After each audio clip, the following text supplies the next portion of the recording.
لله حمدا كثيرا طيبا مباركا فيه، وبعد. أعوذ بالله من الشيطان الرجيم. بسم الله الرحمن الرحيم. إنك لعلى خلق عظيم. صدق الله العظيم. يا زملائي،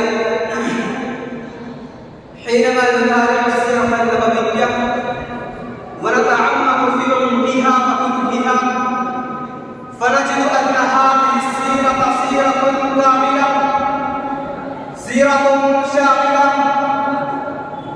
سيرة باهرة، سيرة معجزة، سيرة عظيمة غيرة، سيرة تهوى إليها القلوب وتشتاق إليها النفوس. إنها تتنزه عن العيوب والنقائص، تتنزه عن المدائن والخصائص، تتطهر عن كل شائبة من شوائب القناعة والخساسة، شائبة من شوائب